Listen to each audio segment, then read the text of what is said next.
আল্লাহ পাক আমাদেরকে একটি সুন্দর ব্যবস্থা করে দিয়েছেন, আগামীর বাংলাদেশ গড়বার জন্য সুন্দর একটি রাস্তা তৈরি করে দিয়েছেন।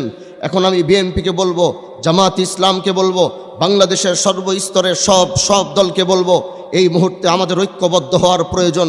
এই মুহূর্তে এক দল আরেক দলের বদনাম করার সময় নেই, একজন আরেকজনের কথা আরেকজনের পিছনে লাগার সময় নেই।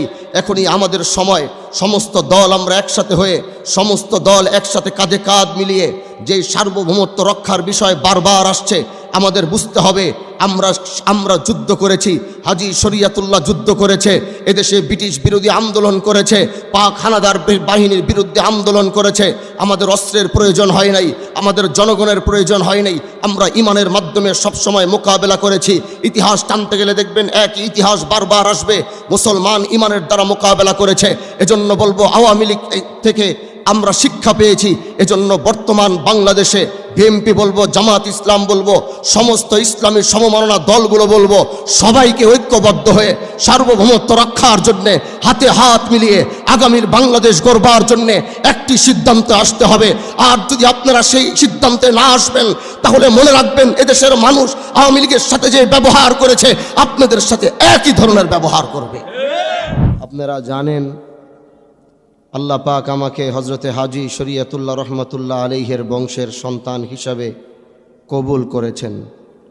যখন এই দেশ ব্রিটিশের জিঞ্জিলে আবদ্ধ ছিল, হিন্দু জমিদারদের অত্যাচারে দেশ যখন অত্যাচারিত ছিল, তখনই এই দেশে হাজী শরিয়াতুল্লাহ রহমতুল্লাহ আলাই আগমন করেছিলেন এবং সমস্ত অন্যায় অবিচারকে রুখে দেবার জন্য একটি হুঙ্কার দিয়েছিলেন। বাংলার সমস্ত মানুষ তার হুঙ্কার মেনে তার হাতে হাত মিলিয়ে এই ভারতবর্ষ থেকে ব্রিটিশ বিরোধী আন্দোলন করে সমস্ত অত্যাচার অবিচার রুখে দেবার জন্যে তারা জীবনটুকু দিয়ে দিয়েছেন। আজও আমরা সেই বংশের সন্তান এদেশে বেঁচে আছি, আজও আল্লাহ পাক আমাদেরকে বাঁচিয়ে রাখছেন। আজও দেশের জন্যে, মানবতার জন্যে আমরা কাজ করে যাচ্ছি।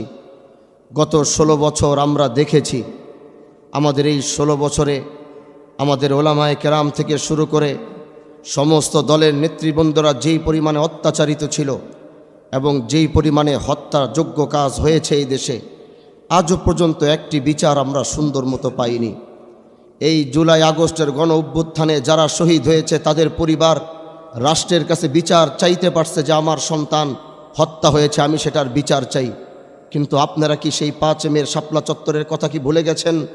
যেই শাপলা চত্বরে সেই রাতের বেলা যেই গণহত্যা, সেই রাতের বেলা এদেশের প্রশাসন জালেম সরকারের নির্দেশে চালিয়েছিল।